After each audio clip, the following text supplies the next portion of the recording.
আজ আমি খুব এক্সাইটেড। একদম সকাল সকাল উঠে আমি বিরিয়ানি রান্না করেছি। রাতে মাংসগুলো ম্যারিনেট করে রাখা ছিল, দেন একদম সকাল 7টা বাজে উঠে রান্না বান্না করে ফেললাম। রান্নার শেষে সবাই রেডি সেডি হয়ে বের হলাম। কোথায় যাচ্ছি জানেন? চেরি ব্লসম দেখতে, তাও আবার ফ্রেন্ডদের সাথে। সব বান্ধবীরা বাসা থেকে একটা দুটো আইটেম করে নিয়ে আসবে, আর সবাই মিলে আমরা ওখানে বসে খাওয়া দাওয়া করব, মানে পার্টির মতো, ওয়ান ডিশ পার্টিটাই। চেরি ব্লসম দেখতে যাওয়ার জন্য ড্রেস অর্ডার করেছিলাম শিইনে। হ্যাঁ, আমার কি কপাল, শিইনের ড্রেসটা এখনো আসেনি, কিন্তু আমাদের ট্রিপের ডেট পড়ে গেছে।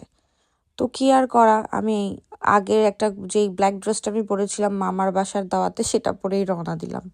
গাড়ি কিছুক্ষণ চলার পরই আমার সেই ক্লাসিক প্রবলেম শুরু। আমি জানি না আপনাদের আর কারো এই ক্লাসিক প্রবলেমটা আছে কিনা। মাথা ঘোরা, বমি বমি ভাব, শরীর প্রচণ্ড খারাপ লাগা।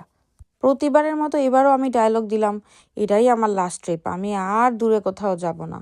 কি কষ্ট হচ্ছে শাওন, তুমি আমাকে প্লিজ মনে করিয়ে দিও। কিন্তু আমি জানি সবকিছু ভুলে আমি আবার নেক্সট ট্রিপের জন্য রেডি হয়ে থাকবো। বাট এই যাত্রায় আল্লাহ আমাকে সুস্থ রাখুক, আমি যেন খুব অসুস্থ না হয়ে যাই, এটাই আমার কাম্য ছিল। আমার যে কি খারাপ লাগছিল এটা আমার চেহারা দেখলে আপনারা বুঝতে পারবেন। জাস্ট দেখেন, মানে আমার মনে হচ্ছিল আমার এখনই বমি হয়ে যাবে, এখনই সব বের হয়ে যাবে পেট থেকে। মানে খুব খারাপ লাগছিল। শাওন আমাকে বারবার বলছিল চিপস খাও, তুই কিছু চাবালে ভালো লাগবে, বাট আমি কিচ্ছু খেতে পারছিলাম না, আমার চিপসের স্মেলেও খারাপ লাগছিল।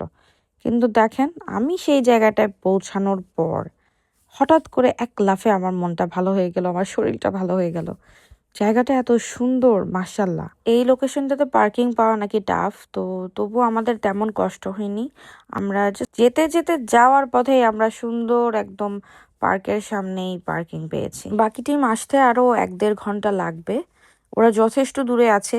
সো আমি আর শাওন আমরা একটু হালকা করে খেয়ে নিলাম, কারণ আমার অবস্থা খুবই খারাপ ছিল, যেহেতু বমি বমি ভাব হচ্ছিল। তো একটু যদি না খাই এই প্রবলেমটা আবার ফিরে আসবে, তো সেই জন্য আমি একটু হালকা করে খেয়ে নিলাম। খাওয়া শেষে বের হয়ে কিছুক্ষণ ছবি ভিডিও করলাম। জায়গাটা খুবই মনোমুগ্ধকর, এখানে ফটোশ্যুটের জন্য পারফেক্ট। যে কেউ চাইলে আপনারা এখানে ফটোশ্যুট করতে পারবেন, বিভিন্ন ভ্লগ বানাতে পারবেন বা মেমোরি ক্রিয়েট করবেন। Best best place.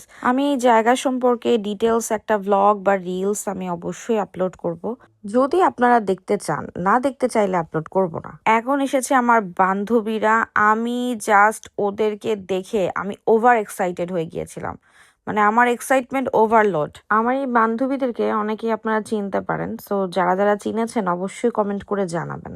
তাও মন ভরে না, মানে এত সুন্দর জায়গা।